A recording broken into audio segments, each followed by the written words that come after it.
the Linguaverse episode 22, the Esoteric Tongue, Forgotten and Forbidden Languages. Welcome back to the Linguaverse. Every episode we've travelled further into the unseen architecture of speech, from the birth of sound to the dream of consciousness, from the tongue as tool of revolt to the spell that binds reality itself. But here, in the Esoteric Tongue, we enter one of the deepest chambers yet, the world of forgotten and forbidden languages, the ghost words, the sacred syllables, the lost grammars that once shaped entire cosmologies. Whisperings beneath the word. This is not a journey into nostalgia, nor a simple catalogue of extinct tongues. It is a meditation on the voices that still echo beneath our own. Languages buried, burned, outlawed, yet surviving in whispers, rituals, symbols, and dreams. They are the subtext of humanity, the murmured prayers beneath empires, the code songs beneath chains, the secret alphabets carved into caves and temples. Why esoteric? Because these tongues were never just communicative, they were initiatory. To speak them was to participate in mystery, to enter a shared resonance that could open perception, alter consciousness, or invoke presence. The esoteric tongue is not about vocabulary. It is about vibration, the felt sense that language can reveal something not otherwise seen. Why forgotten? Because some languages vanish not by natural decay, but by design, silenced through conquest, colonization, or theological decree. Entire cosmologies have been erased alongside their tongues, leaving fragments in myth and song. Yet language has memory. Even when unspoken, its cadence lingers in our metaphors, our dreams, our inherited symbols. And why forbidden? Because power fears pluralism. When speech is controlled, thought is controlled. Every empire knows this. Silence the language, and you silence the worldview it carries. From Latin mass suppressing vernacular mystics, to colonial schooling outlawing native tongues, to algorithms down-ranking dissenting keywords, every era has its heresies of speech. Today, we stand at a strange threshold. Artificial intelligence reconstructs dead languages while natural tongues die at a rate of 1 every 2 weeks. Spiritual seekers resurrect ancient syllables, while governments and platforms quietly regulate what may be said. We are once again deciding which words are fit for use. But here's the paradox. What is suppressed in one register often resurfaces in another. The tongue that cannot preach might sing. The word that cannot be printed might dance in a dream. The phrase that cannot be spoken might hum through breath or glyph. Nothing truly esoteric dies, it simply shifts medium.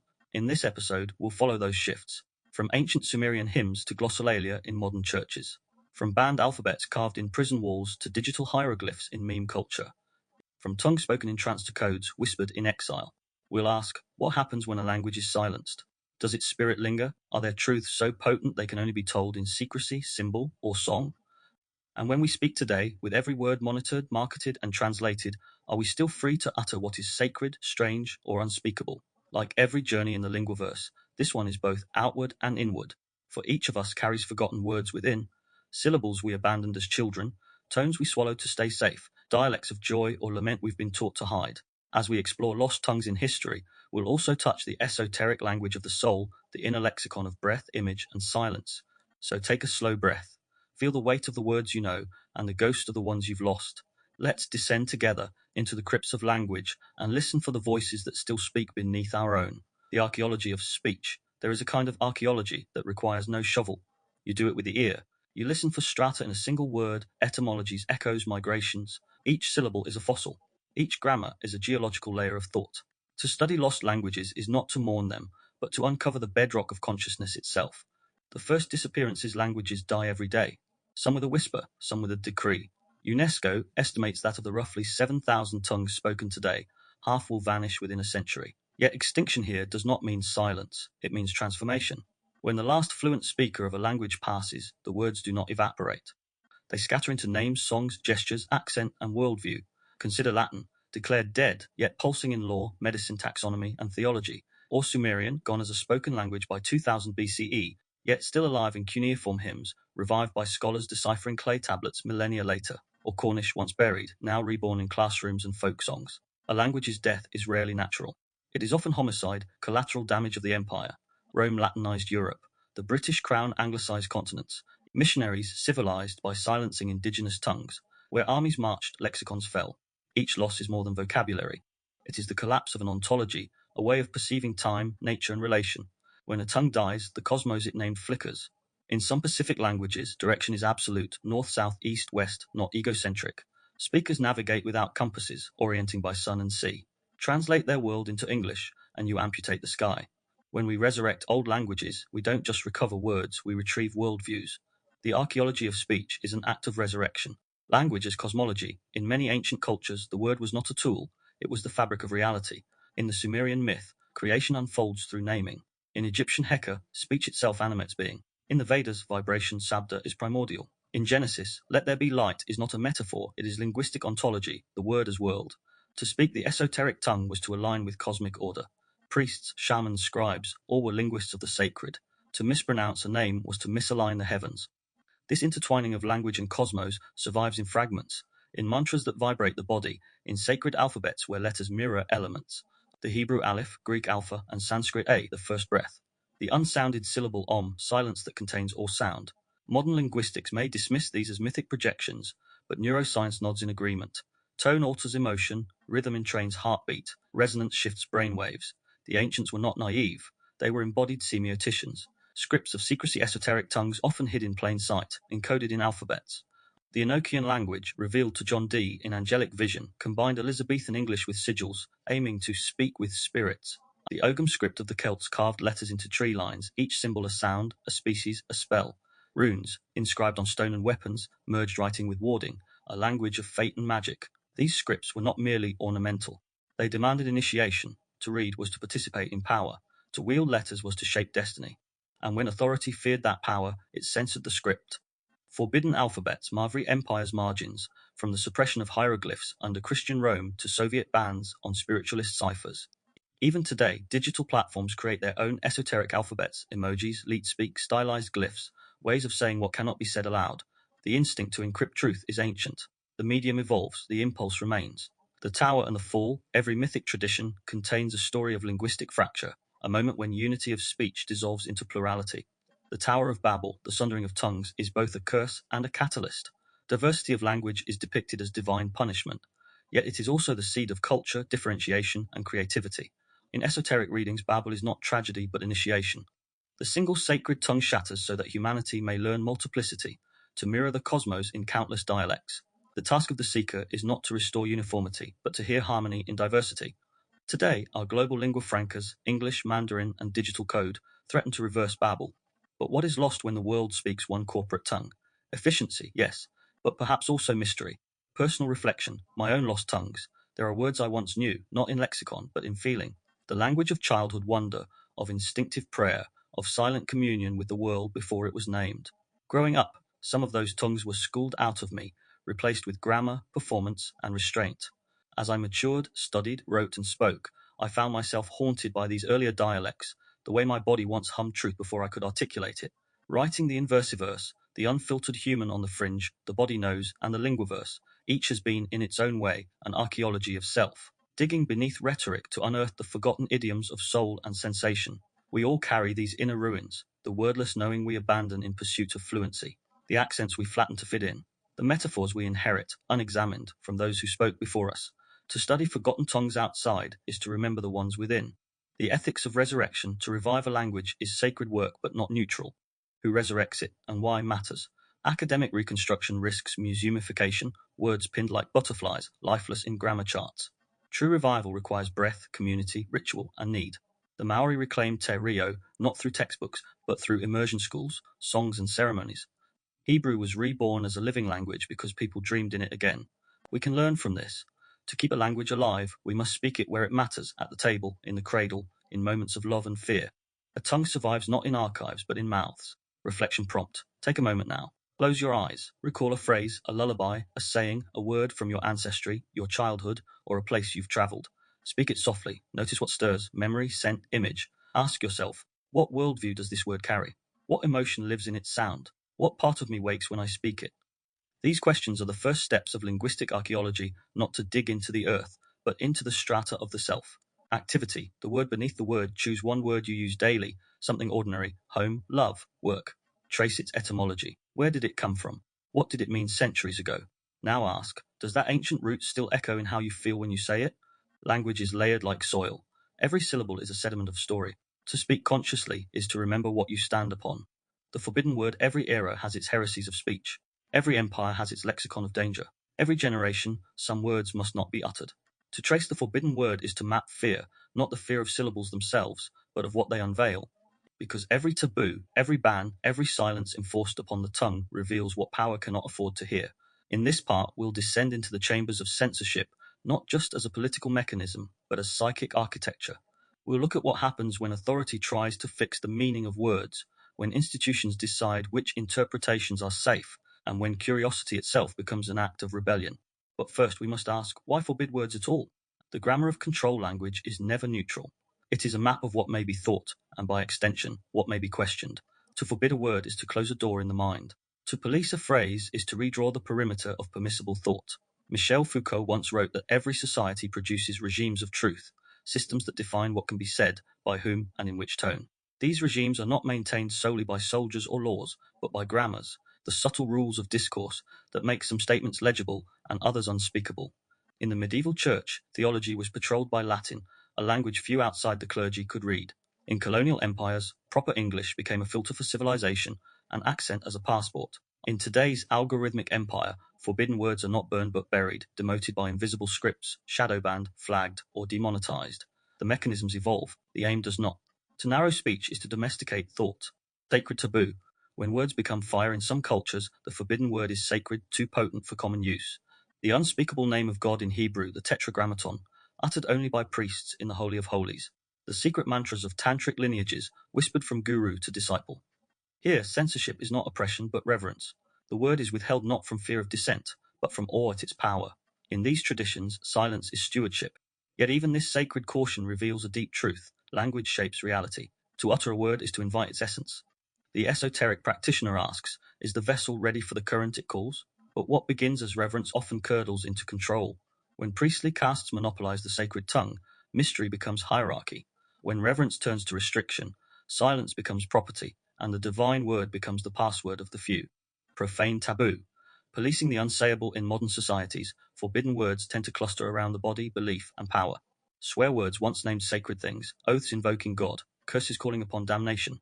Over time, as religion's hold waned, profanity shifted from the sacred to the sexual, the language of desire and defiance. To call a word dirty is to reveal what culture fears. The censored lexicon is a mirror of collective repression. Today, taboo has migrated again, from sex to speech itself. Words are now flagged not for blasphemy or obscenity, but for misinformation, hate, and nonconformity. The new heretics are not those who curse God, but those who question the algorithm. Censorship wears new vestments, not cassocks but terms of service. The algorithmic inquisition. In the digital age, the gatekeepers of speech are not priests or kings, but platforms. They govern not by decree, but by code. A post vanishes, not with a gavel, but with a flag. A question disappears, not into prison, but into invisibility. When I began speaking critically about government narratives during the COVID-19 era, exploring inconsistencies, examining psychological operations, and asking the forbidden why, I watched the old machinery of censorship reincarnate in silicon. It was déjà vu dressed in data. The modern Inquisition wears a hoodie. One of the most striking moments came when the CEO of Pfizer declared that questioning vaccine safety constituted misinformation. This same corporation, with the largest criminal fine in US history for mismarketing pharmaceutical products, now claims moral authority over truth. The hypocrisy was staggering. Those fined billions for deception now position themselves as guardians of honesty, silencing not falsehood, but scrutiny. It was linguistic gaslighting at scale. The very entities once convicted of fraud are now defined as truthful. And millions accepted it, not because they were evil, but because the algorithm whispered that compliance was virtue. This is the essence of the forbidden word today, not profanity, but inquiry. The question itself becomes contraband. The spell of misinformation. A word so seemingly righteous, so protective, that few dare to interrogate it. But what is misinformation truly? A lie, a half-truth, a heresy that later proves true. Every regime, religious or secular, has its own index of forbidden texts. Galileo's telescope, Darwin's fossils, Freud's dreams, each once labeled dangerous misinformation. Today, it is the thinker who asks, show me the data, who risks erasure. The word misinformation has become a spell, one that suspends critical thought. Say it, and the audience flinches.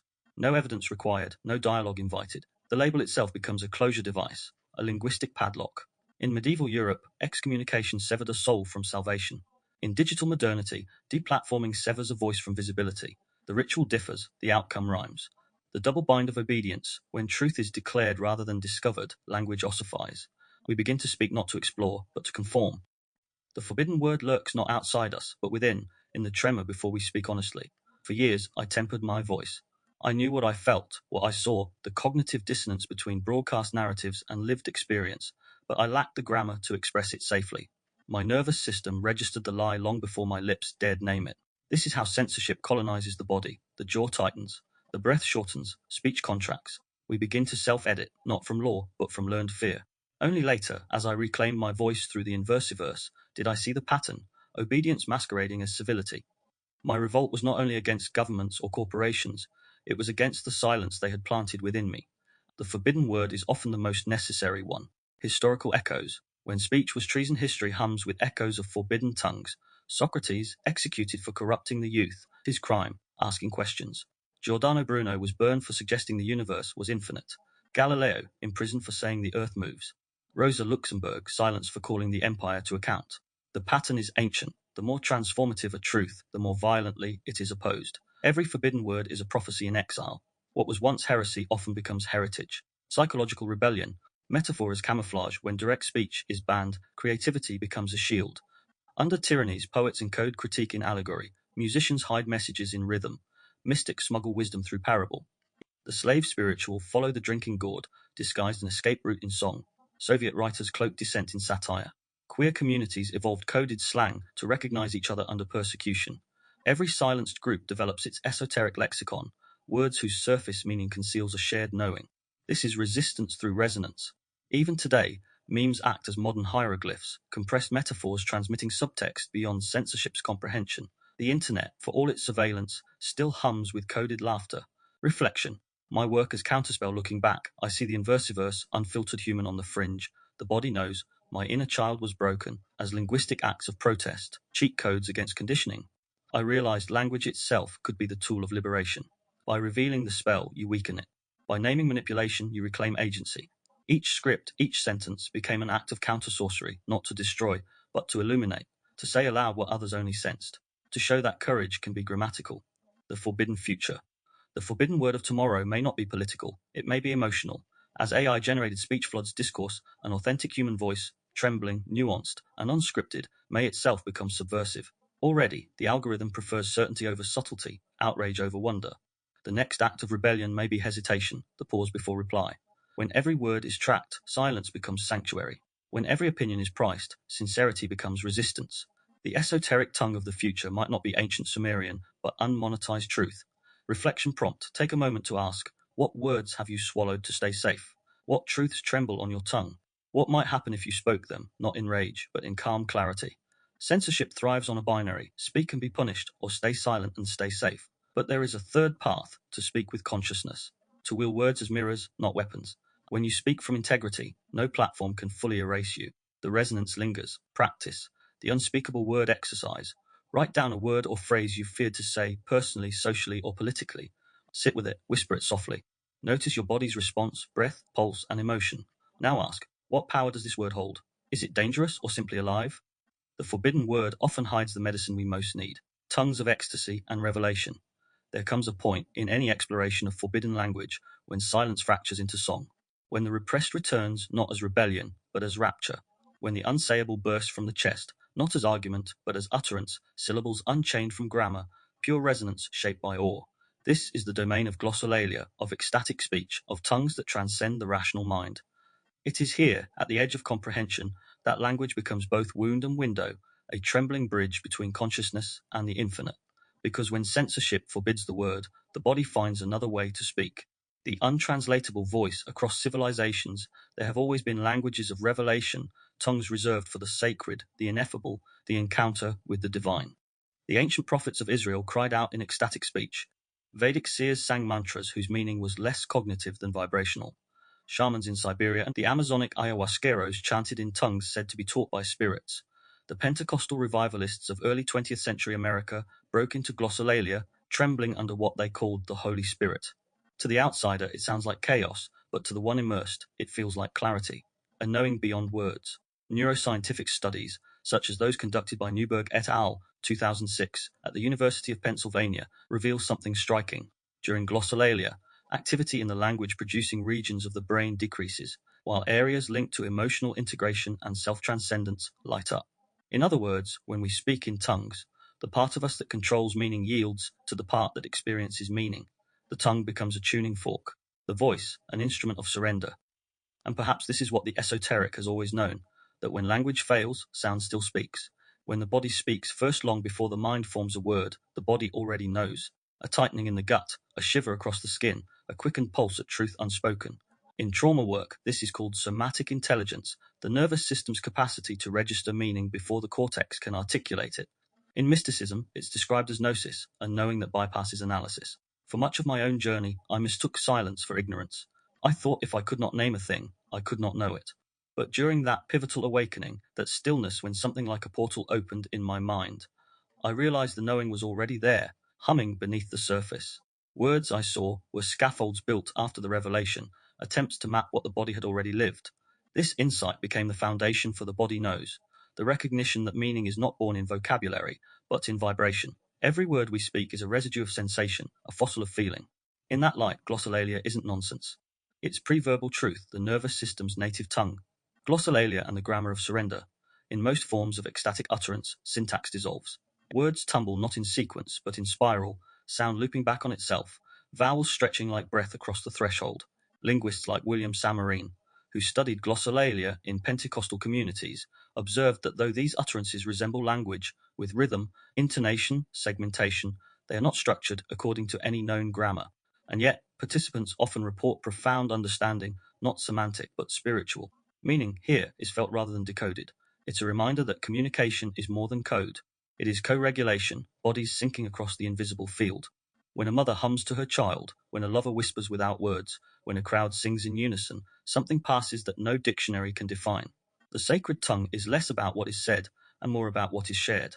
The mirror linguistic hypothesis. Intention as language. The mirror linguistic hypothesis, MLH, emerges here as a conceptual key, my theory proposing that language operates not solely through syntax or semantics, but through intention mirrored between speaker and listener.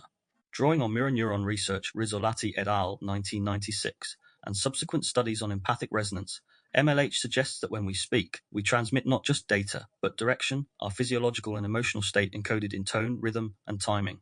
The listener's mirror system then decodes not words alone, but intent. In this light, glossolalia is a kind of pure MLH, speech stripped to its essential function, resonance. There is no syntax to pass, no metaphor to unpack, only presence shared through vibration. Every syllable becomes a mirror, reflecting the heartbeat of the one who utters it. This is why ecstatic language can unify communities. In collective chanting or song, coherence emerges, heart rates align, breathing synchronizes, and mirror systems entrain.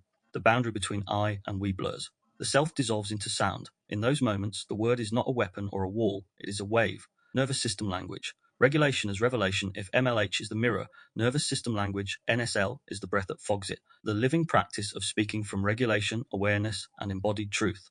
In NSL, words are chosen not to persuade, but to attune, to restore coherence within and between beings. It's a discipline of noticing how each utterance affects the nervous system. Does this word constrict or expand, ground or inflame, soothe or scatter? In ecstatic utterance, NSL becomes spontaneous, and the body regulates through rhythm. Chanting slows breath, repetition steadies pulse. The voice becomes a metronome for the soul, whereas propaganda seeks to hijack physiology through manipulation, flooding the body with fear or frenzy. NSL returns agency to the speaker. To speak calmly amidst chaos is an act of rebellion. To breathe before answering is a counterspell. During my awakening, I learned this firsthand. Words that once felt sharp began to soften. The more I listened to my own breath, the more language transformed from reaction to revelation. Silence was no longer emptiness, but equilibrium. Speech, no longer assertion, but alignment. Ancient precedents, divine madness, and poetic ecstasy. The ancients knew this territory well. In Plato's Phaedrus, Socrates speaks of divine mania, a sacred madness through which poets, lovers, and prophets channel truths beyond reason. The Sibyls of Delphi, trembling with Apollo's fire, spoke in riddles the priests would later interpret. The Vedic rishis, hearers of cosmic hymns, received verses through vibration rather than invention. In each case, speech is revelation not constructed, but conducted. Modernity often dismisses such states as pathology, schizophrenia, dissociation, and mania.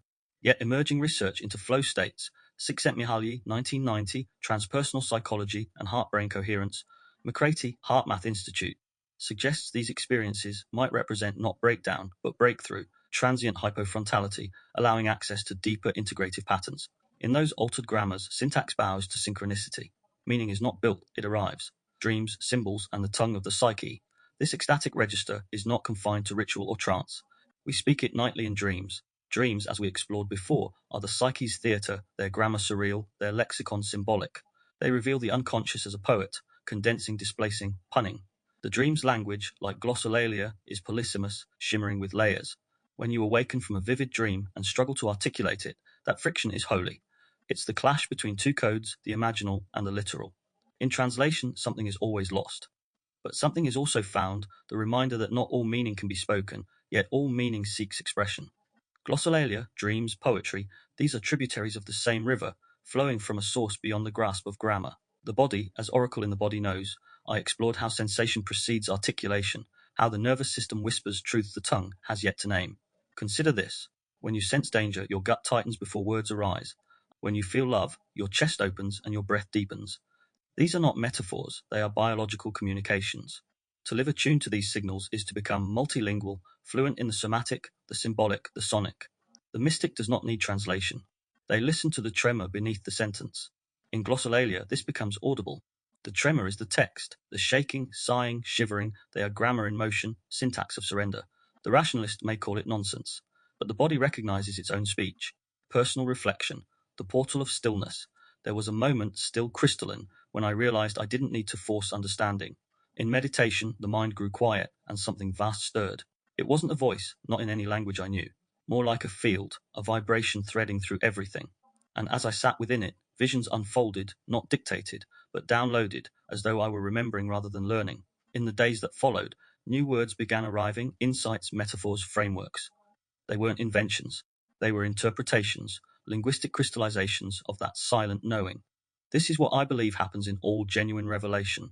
The ineffable impresses itself upon the nervous system, and the tongue translates as best it can. The clearer the vessel, the purer the transmission. Glossolalia, in that sense, is the protoform of all revelation, language emerging raw, before ego edits, before syntax cages. Collective glossolalia, the crowd as chorus in communal ecstasy, whether a Pentecostal revival, a Sufi dhikr, a rave, or a protest chant, the same pattern repeats. Sound transcends semantics and bodies sync. Sociologist Emil Durkheim called this collective effervescence, the energy that arises when individuals merge into a shared rhythm. Neuroscientists today find that in group chanting, brainwave synchrony and oxytocin release increase, physiological markers of unity. When the crowd chants, language dissolves into pulse. The spell is communal, the word becomes world. But this unity can be wielded for harm as well as healing. History reminds us, the same synchrony that births hymns can birth war cries. The mirror cuts both ways. That is why awareness, MLH, and NSL in practice are essential. To mirror consciously, to regulate collectively, is to wield resonance as medicine, not a weapon. Reclaiming ecstasy, modern culture, obsessed with control, mistrusts ecstasy. It pathologizes rapture, medicates awe, flattens mystery into metrics. But ecstasy, ecstasis, to stand outside oneself, is the root of all revelation. Without it, language calcifies. To reclaim ecstatic speech is to reclaim wonder. It is important to remember that words are not cages, but currents. That the truest things may arrive trembling, stammering, or sung. As you read this, take a breath. Feel the hum beneath your sternum. That is the first syllable of your soul. Practice. Speaking from the field exercise, wordless resonance. Sit quietly for 5 minutes. Breathe until thought softens. Let sound arise, hum, sigh, whisper, don't force meaning. Let the vibration guide. Notice how your body shifts, what emotions surface, what memories ride upon the tone. When you finish, journal not about what you said, but how it felt. This is glossolalia in its simplest form, a reminder that before you learn to name the world, you learn to sing it. Resurrection of the tongue. When a language dies, does silence fall, or does the earth keep whispering in its accent? Every tongue is a cosmos. To lose one is to dim a constellation. But sometimes constellations can be redrawn. This is the story of resurrection, not of bodies, but of voices, of breath re-entering the lungs of words that had forgotten they could sing. And it's also our story, because the Linguaverse itself is an act of revival, an effort to remember the sacredness of speech in an age that trades words like currency and burns meaning for fuel. To resurrect a tongue is not just to speak again, it's to remember differently. The echo that wouldn't die across the world, there are languages once thought lost that have returned, not as museum relics, but as living, breathing tongues. Take Hebrew. For nearly 2 millennia, it was preserved only in liturgy and scripture, a sacred language of reading, not of daily life. Yet through conscious revival, a national act of will, it re-entered the world as the language of a modern state, or Māori, whose decline under colonial pressure sparked a renaissance through Kuhangario language nests where elders taught infants in the ancestral tongue, turning education into ceremony. or Cornish, Manx, Welsh, Hawaiian, Irish, all once fading, now flickering back through classrooms, poetry, music, and digital apps. Each revival is more than linguistic, it's spiritual. To speak a word your ancestors spoke is to restore a bridge across time. It's to feel the mouth-shaped syllables carved by land, wind, and ritual, to breathe in rhythm with history. The anthropologist Keith Basso once wrote that wisdom sits in places. Languages too sit in places, their grammar formed by geography, their metaphors by environment. To resurrect a tongue is to let a landscape speak again. Resurrection, as resistance language death, is rarely natural. It is the scar of conquest, colonization, and cultural erasure. To reclaim a tongue is therefore to revolt, to say, we remember, we are still here. Our words will not be buried with your empire. Every reclaimed language is a protest against amnesia. It's a refusal to let silence serve power. When Māori activists revived Te Reo, they weren't just teaching vocabulary, they were restoring worldview. When Welsh speakers fought for bilingual road signs and media, they weren't demanding nostalgia, they were asserting sovereignty. Revival is remembrance as resistance. To resurrect a tongue is to reject the spell of cultural extinction. And in that sense, every act of conscious speech, every moment you choose truth over manipulation, intention over automation, is a micro-resurrection. Machines as archaeologists. In recent years, artificial intelligence has joined the revival. Projects like Google's Woolaroo use AI to help endangered language communities digitize vocabulary and pronunciation. Linguists are using neural translation models to reconstruct Proto-Indo-European roots. And machine learning is now deciphering ancient scripts from Linear B to Meroitic, from Mayan glyphs to Sumerian cuneiform, once sealed to human eyes. In one sense, this is miraculous, a technological seance, summoning lost syntax from clay tablets and bone inscriptions. But in another, it raises questions. Can a machine resurrect a language it cannot feel? Can data breathe spirit back into speech, or only simulate its sound? Resurrection, after all, is not just about words returning to air, it's about meaning returning to mind. Without reverence, revival risks becoming reconstruction, a puzzle solved, not a prayer remembered. Ethical revival, reverence, not extraction. Reviving a language is not the same as owning it. The line between preservation and appropriation is thin, especially when technology is involved. When corporations digitize ancient vocabularies without community consent, they risk turning heritage into data, extracting sacred speech for profit. True resurrection requires a relationship. It means listening to elders, not just archives. It means letting the people who carry the words guide their rebirth. In Māori tradition, Rio is not mere sound, it's life force. To mishandle it is to disturb the balance. So too in Hebrew, ruach, spirit, breath. In Sanskrit, prana is the life within the word. Each language holds a philosophy of its own revival. The task is not to mine it, but to mirror it. The Linguaverse resurrection spell. When I began the Linguaverse, I didn't fully grasp its scope. It felt like following a pulse, an inner directive to rediscover something we'd collectively forgotten. Over time, I realized this work is resurrection, not of one language, but of a relationship between word and world, sound and soul. We are reviving an older understanding. Those words are not labels, but living presences. That to speak is to participate in creation. That silence too is part of syntax. Each episode, each reflection, each breath taken before a sentence, all are part of this reanimation. And I suspect this calling is not mine alone. Many today feel the urge to speak differently, to leave behind the automated chatter and rediscover the sacred rhythm beneath speech. That impulse is the soul remembering its mother tongue. Personal reflection, my work as an act of resurrection. When I look back, I see how every project has been a form of revival. I wasn't resurrecting ancient alphabets, I was reviving inner languages. The language of sensation, learning to read the body's script. The language of silence, reclaiming stillness as a statement. The language of truth, speaking from coherence, not compliance. Even rebellion, as explored in the language of revolt, was a resurrection of integrity, conscience, and courage. Every essay, episode, and exploration has been a shovel in the soil, uncovering the buried grammar of being. And what I've learned is this. Resurrection is not a single event. It's a verb. It's every moment you choose awareness over apathy, authenticity over performance. To resurrect a tongue is to remember that meaning was never lost, only forgotten. MLH and NSL, breathing life into language here, the mirror linguistic hypothesis, MLH, and nervous system language, NSL, converge as tools of revival. MLH reminds us that language is co-regulation. We mirror the vitality we perceive. When a word is spoken with presence, others feel its resonance. Thus, to revive a tongue is to restore attunement, to mirror life back into sound. NSL offers the physiology, breath, tone, rhythm. Revival isn't just memorization, it's embodiment. To speak a word with ease and reverence is to integrate it into your nervous system, to make it live again. In this way, resurrecting language becomes somatic theology, breath-restoring spirit, presence, reanimating sound. Dreaming the revival. Some revivals begin not in classrooms, but in visions. In indigenous traditions, forgotten songs and words are sometimes dreamed back. A shaman hears a melody in sleep, an ancestor teaching in metaphor. Upon waking, they sing it, and the community remembers. This is not a myth, it's methodology. The psyche as archivist holds memories older than books. When we dream in unknown tongues, we may be overhearing this process, the unconscious rehearsing resurrection. To dream a lost word is to glimpse the library of time.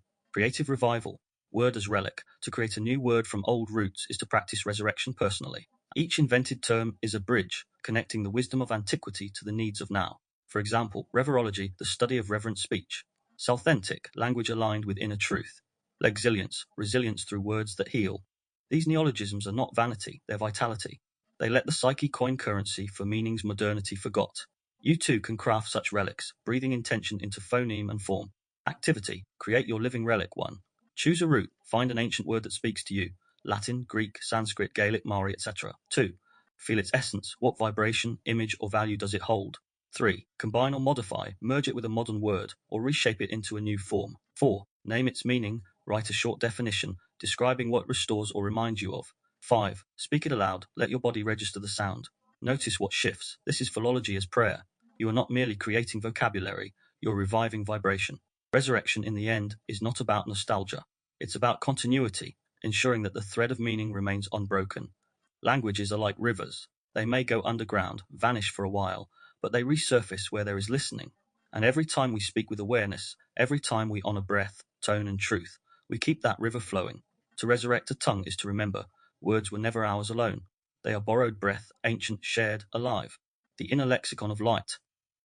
There comes a point in every journey through language where words begin to fold in on themselves, where speech starts to echo silence, and silence begins to speak. After tracing the esoteric tongues of history, the forbidden languages, the coded alphabets, the ritual chants and dream vocabularies, we arrive at the threshold of something even more elusive, the inner tongue. Not a dead language, not even a spoken one, but a field of vibration, a resonance of being that carries meaning before the mind can shape it into syntax. Every sacred tradition, in its own way, has named this final language. The Greeks called it logos, the word that was in the beginning, through which all things were made. The Hebrews called it davar, not just word but action, a speech that performs. In Sanskrit, Shabda Brahman, sound is the ultimate reality, the vibration that births the universe. Even in science, faint echoes appear, wave theory, frequency, the hum of quantum fields. Behind every alphabet, there is a pulse. And if the previous parts of this episode have shown how words can vanish, fracture, or be forbidden, this part asks, what if language never truly dies, it only returns home, back into vibration? The language before language. To understand this inner lexicon, we must go before grammar, before phoneme and morphology, before even the first cry of the newborn. Think of the body's earliest forms of communication, heartbeat, breath, rhythm, tone. The pulse that the infant hears in the womb becomes its first lullaby. The mother's coo, the father's hum, the world's oceanic wash of sound, all of it encodes safety, belonging, presence. The semantics of vibration. Merleau-Ponty, in his idea of the flesh of the world, suggested that perception is not a passive act, but a reciprocal touch. When I hear, the world also hears me. When I breathe, I am breathed by the cosmos. This reciprocity hints at an older grammar, one in which every exhale is both message and offering. Mystics across centuries seem to have tuned into this truth. The Desert Fathers heard the word in solitude. Rumi described the silence between notes as where the music truly lives. Meister Eckhart taught that the birth of the word in the soul mirrors the eternal generation of the divine logos. And in Eastern mysticism, the AUM is not a symbol but an experience, a sound that dissolves the boundary between self and source. This is the lexicon of light, a vocabulary not of definition, but of illumination. It does not label reality, it reveals it. Logos, the word that creates the Gospel of John, begins with a phrase every linguist and mystic might ponder. In the beginning was the Word, and the Word was with God, and the Word was God. This is no ordinary sentence. It proposes a radical ontology, that being and language are not separate, that reality itself is spoken into existence. The Logos is not a metaphor, it is the generative principle of order, harmony, and coherence. When I reflect on my own awakening, that moment of stillness when what felt like a portal opened in my mind, I recognize now that I was witnessing the Logos in action. No audible voice spoke, yet meaning arrived whole and radiant. It wasn't a message to decode, but an understanding to inhabit. In that silence, language felt alive, not as words, but as a luminous pattern, a rhythm of knowing. It rearranged perception, not through argument, but through resonance. Later, when I began writing the Inversiverse and other works, I realized that what I was doing was not simply producing sentences. I was translating vibration into text. trying, with limited tools, to articulate the symphony I had glimpsed. It made me wonder. Perhaps the truest function of language is not description, but remembrance. Every time we speak from sincerity, we echo the original word. Every genuine expression of love, truth, or justice is a tiny reenactment of creation. When silence speaks, to live in language is to swim in noise. Notifications, headlines, comment sections, endless chatter. Yet all true initiates, ancient or modern, point to a paradox. If you want to hear the higher tongue, you must pass through silence. Silence is not absence, it is present distilled. It is the blank page before the poem, the rest between notes that allows melody to breathe. The mystics knew this, the monk's vow of silence, the yogi's meditative trance, the shaman's stillness before invocation. Each is an act of tuning, not muting, but refining. In modern neuroscience, studies on meditation reveal that during deep silence, the default mode network of the brain, associated with self-referential thought, quiets down. What emerges instead is heightened coherence between brain hemispheres, synchronization with the breath, and waves in theta or gamma frequency associated with insight and integration. Silence physiologically becomes a portal. The nervous system language, NSL, in its gentlest form, is precisely this, using breath and rhythm to align awareness with coherence. To breathe is to reset syntax. Every inhale invites new possibility, every exhale releases distortion. When I guide myself into silence now, I imagine language dissolving not as loss, but as unveiling. What remains is the hum beneath thought, the lexicon of light. The mirror of harmony light is revealed by reflection. A mirror does not generate an image, it aligns it. In the mirror linguistic hypothesis, MLH, language mirrors states of being, both individual and collective. In the lexicon of light, this mirroring reaches its purest form. The word no longer reflects egoic noise, but cosmic order. To speak from this place is to resonate rather than react. Words become extensions of equilibrium. They do not conquer but cohere. This idea has ancient echoes. In Hermetic thought, as above so below, harmony between planes is sustained by reflective correspondence. In Taoism, the sage does not speak, yet nothing is left undone, because their silence mirrors the Tao. Even in modern linguistics, when we observe mirror structures in syntax or recursion, we glimpse the fractal nature of meaning, patterns reflecting patterns, thought reflecting cosmos. Thus, the inner lexicon is not something to learn, but something to remember. Like light rediscovering its source in a polished surface, we uncover it by clearing distortion, judgment, fear, haste, and deceit. Truth requires transparency. The music of the spheres, if all matter vibrates, then all beings sing. The ancients called this the musica universalis, the harmony of the spheres. Though we may no longer hear it audibly, we feel its echoes in our need for rhythm, balance, and proportion. The philosopher Plotinus believed beauty itself is the recognition of harmony when the soul resonates with form. Linguistically, this means the most beautiful speech is that which restores resonance. Poetry, mantra, lullaby, these forms do not argue, they attune. They awaken what they already know. Even lullabies hummed across generations carry more than melody. They transmit safety. Their meaning is in the breath, not the words. The lexicon of light, then, is musical. It prefers cadence to concept. Its verbs are vibrations, its nouns are tones. You can sense it in great orators who move hearts beyond logic, in chants that lift consciousness, in whispers that calm a child. To speak the lexicon of light is not to command language, but to collaborate with it, to become an instrument rather than an operator. Light as semantics, imagine that meaning is not fixed in dictionaries but alive in photons, that every word we utter carries a hue, a wavelength. Anger, red and jagged, compassion, gold and warm, truth, clear and still. This is not a metaphor, or not only a metaphor. Studies in psycholinguistics and embodied cognition show that words trigger sensory activations beyond mere comprehension. To say bright or dark activates the visual cortex. To say rough or soft engages somatosensory regions. Language, then, is already luminous, already tactile. In this sense, every conversation is a play of light, refracted through memory, intention, and tone. When two beings align in sincerity, their lights overlap and shared meaning glows. When deceit enters, shadows appear. This brings us back to responsibility. To speak carelessly is to scatter light. To speak truthfully is to focus it. Each utterance is a prism, bending the divine beam through human intent. Awakening revisited, I often return to that moment of awakening, the stillness that felt infinite, the wordless influx of understanding. At the time, I could not explain it. I only knew something had shifted. Perception widened, fear dissolved, coherence emerged. In hindsight, I see it as an initiation into the lexicon of light. The portal was not spatial but linguistic, an opening in the mind where meaning and being merged. From that silence, every project I've since created arose not as deliberate invention, but as transcription. They are attempts to phrase what was once pure vibration. This is the paradox of the esoteric tongue. The more you translate it, the less literal it becomes. The truest language cannot be captured, only conducted. We do not own words of light, we host them. So when I write, speak, or teach, I try to remember that I am not the author, but the echo. The task is not to impress, but to express what is already present. Practice. The word of love. To experience the lexicon of light directly, try this simple exercise. 1. Sit comfortably. 2. Let the spine lengthen, the breath soften. 3. Choose a single word of love, peace, grace, truth, mercy, joy, or home. 4. Inhale gently. On the exhale, whisper the word inwardly. 5. Feel its vibration, not its meaning. Where does it resonate? Chest, throat, belly. 6. Continue for 5 minutes. Let the word fade into rhythm, then into breath, then into silence. Observe what remains. Often a subtle warmth arises, a quiet assurance that meaning is not invented but invited. The word becomes less a thought and more a pulse, proof that the lexicon of light is not distant, but dwelling in every breath. As you trace the contours of your own lexicon of light, notice how certain words don't just illuminate the mind, they soothe the body. The warmth they carry isn't metaphorical, it's physiological. A word spoken with love can slow the heart. A phrase whispered with care can release the jaw, unclench the gut, ease the storm. It makes me wonder, perhaps these ancient words we rediscover aren't only echoes of forgotten tongues, but remedies waiting to be remembered.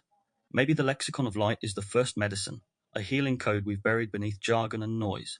Because language, when it rings true, doesn't just describe balance, it creates it. The vibration of sincerity, the cadence of compassion, the syntax of trust, these are medicines of their own.